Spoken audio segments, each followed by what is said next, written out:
Hello, this is Billy Core from the Carolina Circle Mall Wiki. It is Thursday, June the 12th of 2014. Well, barely June the 12th. It's just only 12:30 in the morning. I should be in bed, but guess what? I'm not. First of all, you may notice something pretty different here. That's right, I got a new desk for my room. This was about $80 from Staples.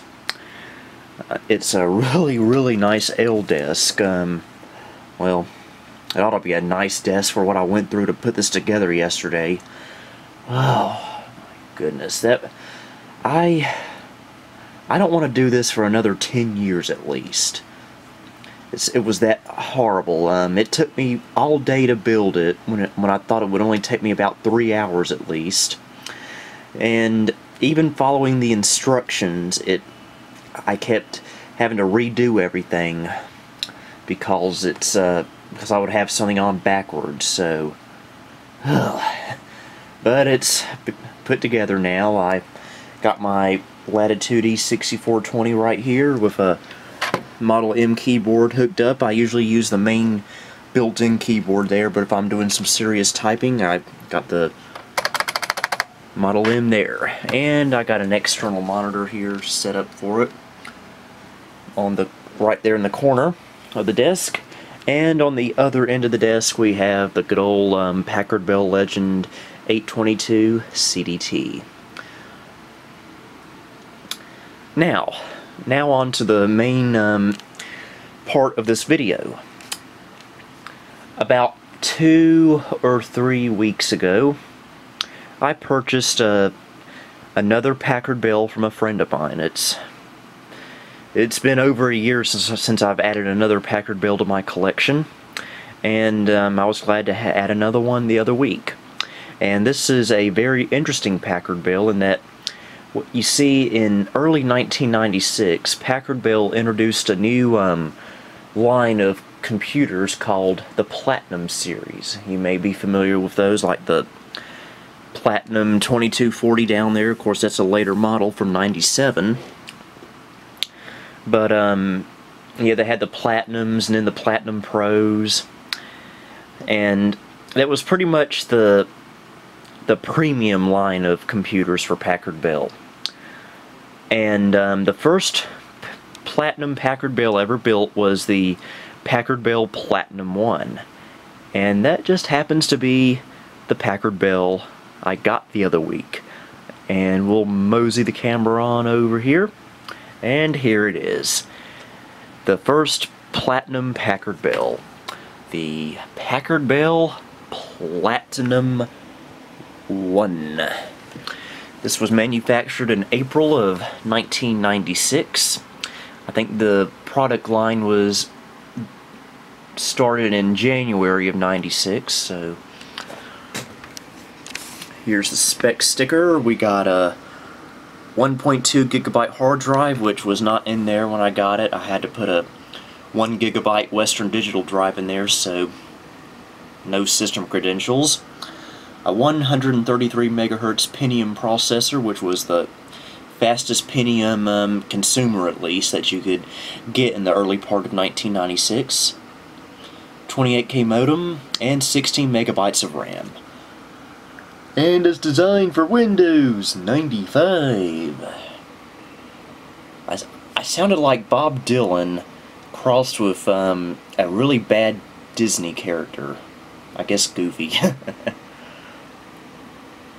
And that's some more of the specs if you're interested. This is not the original floppy drive. The original floppy drive was dead when I got it, so I had to put in this black one here, which is missing the flap here because I couldn't fit it in there, but it works.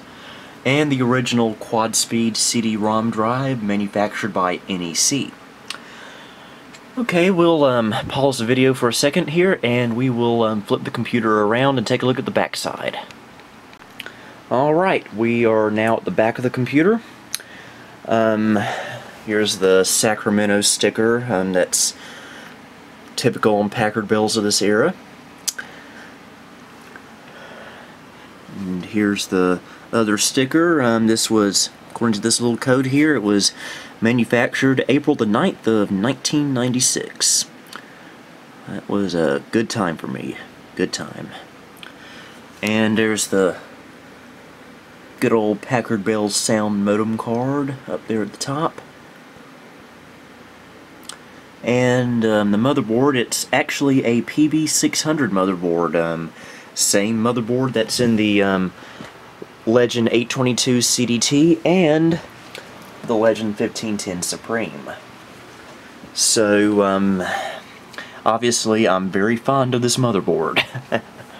I'd show the inside of it, but I don't know where my screwdriver is and I don't feel like fooling with it. So, now that you've seen the back, I'll flip it back around, I'll hook it up, and we'll take a look at it booted up. Alright, first things first, let's change monitor inputs. And here we go. You can see it's the case is a little bit yellowed, but that happens. Yep, the PB600 Phoenix BIOS, just like on my 822. I love that beep. Alright, we're booting into Windows 95 RTM. I use this master CD from January of '96. Now, I have a little bit of a confession. This computer is going away tomorrow. That's why I'm making this video now. I'm actually, don't worry, it's going to a very, very, very good cause. I'm actually donating it to, free of charge, to a very, very, very popular YouTuber. Okay, there's Packard Bell Navigator 3.6. As you can tell, there's no sound, but that's because I don't have any speakers hooked up. But anyway, it's going to a very, very popular YouTube user who, well, his videos are an inspiration, I'll say that. I'm not going to say who it is. Of course, if you've seen some of the posts I've been making on Facebook today, you probably already know, and if you do, don't mention it in the comments because I don't want any spoilers here. But I will give you a hint though. He enjoys vintage computer games, and he is known for being very, very lazy. Key word there, lazy. And that's all I'm going to say. And hopefully he'll be getting this sometime next week. And, well, that just gave away the gender. It's a boy. But, yeah, it's, I'll be mailing it off tomorrow, and hopefully he'll get it either at the end of this week or beginning of next week. But anyway, we'll take a little look at this computer. See my computer there. It's a very, very fresh vanilla Packard Bell install, so other than the Packard Bell and Windows stuff, nothing really to see here. Ooh, quicken! That sounded very, very strange.